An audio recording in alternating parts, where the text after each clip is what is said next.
आजची महत्त्वाची बैठक आहे ओबीसी समाजाची। सर काय सांगणार, ओबीसींच्या प्रतिनिधींची महत्त्वाची बैठक आज मुख्यमंत्री देवेंद्र फडणवीस घेत आहेत।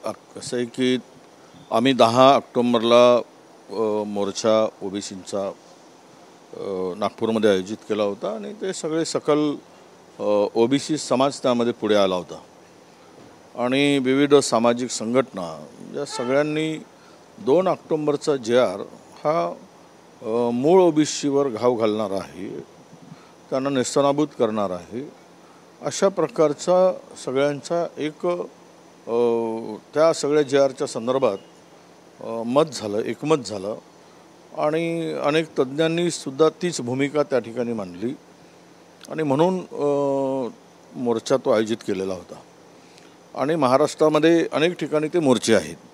आज आम्ही जे चाललो आहे की मुख्यमंत्री महोदयांनी ती बैठक लावली, त्याचं निमंत्रण दिलं आणि त्या बैठकीसाठी महाराष्ट्रातून जवळपास 40 नेते ओबीसीचे त्या बैठकीत उपस्थित राहणार आहेत। त्या बैठकीमध्ये सकारात्मक चर्चा व्हावी अशी अपेक्षा आहे आणि तो 2 सप्टेंबरचा JR रद्द व्हावा, ज्यामध्ये मूळ ओबीसीमध्ये अनेक मोठी घुसखोरी ते होताना जे दिसते आहे आणि आरक्षणाची मर्यादा तेवढीच आहे। बरं, मोठी सगळी मोठा समाज जर आला तर हा बारका समाज, छोटा मोठा समाज, गरीब समाज फार याची वाईट अवस्था होईल, हा कुठेही दिसणार नाही। त्या आरक्षणाचा कुठलाही फायदा या समाजाला होणार नाही आणि म्हणून आमचा सगळ्यांचा आग्रह असणार आहे आणि मुख्यमंत्री महोदयांना विनंती आम्ही करणार आहोत की तुम्ही 2 सप्टेंबरचा JR त्यावर तो रद्द करा अशी आमची मागणी असते। सकल ओबीसी महामोर्चानं विरोध केल्यानंतर बबनराव तायवाडे यांचं नाव वगळण्यात आलेलं आहे, त्यांनी सांगितलेलं आहे की मी बैठकीला जाणार नाही। नाही वगळलं म्हणजे ते मुळात आमच्या आपल्या सगळ्या सकल ओबीसी मोर्चाची महामोर्चाचीच मागणी होती की जर त्या JRला समर्थन करणार असतील आणि ते बैठकीत बसणार असतील तर मग बैठकीला कशाला जायचं, ही त्यांची सगळ्यांची भूमिका होती। त्यांनी इथपर्यंतही म्हटलं की जर ते बैठकीला जात आहेत आणि तुम्ही पण जात असाल तर मग आम्ही सगळे कोणी येणार नाही, इथपर्यंतची त्यांची सगळ्यांची नेते मंडळीची भूमिका होती। पण काल त्यांना न बोलवण्याचा निर्णय मला वाटतं घेतला शासनाने आणि म्हणून आज आम्ही सर्व त्या बैठकीला जात आहोत। त्यांनी म्हटलं की मी जाणार नाही म्हणून। नाही, मला माहीत नाही त्यांनी येणार आहेत की नाही जाणार आहेत, पण ते ज्यावेळेस पत्र निघालं त्यावेळेस त्यांचा तिथे नाव होता आणि सगळ्यांनी विरोध केला होता, हे तेवढंच खरं आहे। आज लक्ष्मण हाके यांचं नाव त्या पत्रामध्ये नाही, तुम्ही तुमचे प्रतिनिधी म्हणून बोलावलं आहे? मी लक्ष्मण हाकेजींना फोन केला होता, अशी बैठक आहे तुम्ही यावं।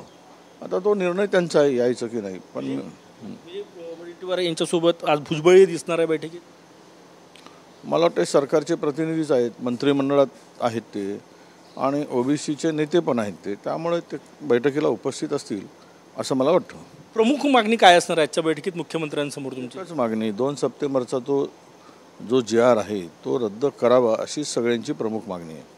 जर JR रद्द केला समजा तर तुमचा मोर्चा जो आहे 10 तारखेचा त्याचा काय होणार? नाही, मोर्चा हा आता सगळ्यांनी तयारी केलेली आहे की बाकी समाज जर सगळी ताकद दाखवून जर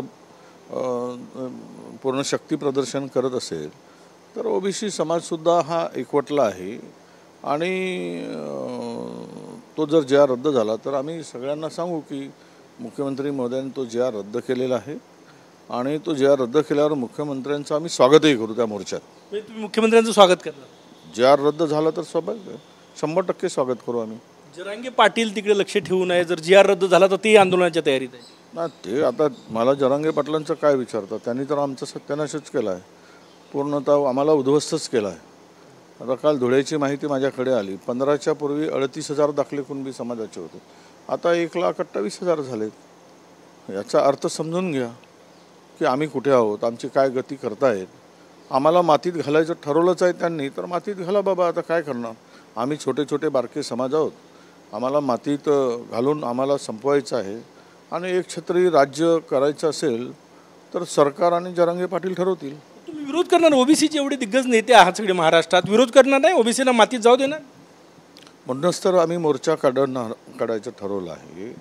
आम्ही बघा, राजकारण हा नंतरचा बाब आहे, राजकारणात असू नसू, पण ज्या समाजाचं प्रतिनिधित्व करतो त्या समाजावर धडधडीत अन्याय होताना स्वस्थ कसं बसणं होईल? कोण स्वस्थ बसेल?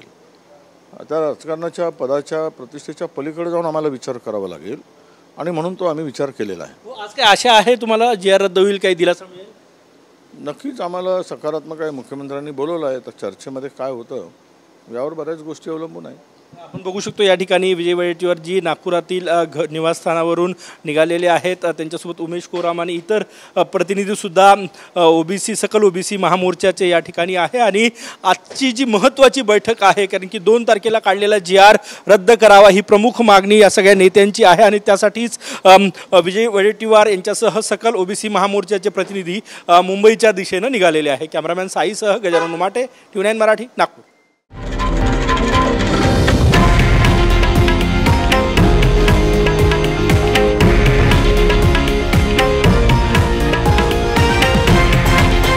हे आहे देशातील नंबर 1 न्यूज नेटवर्क आणि आपण पाहत आहात TV9 मराठी, एकमेव.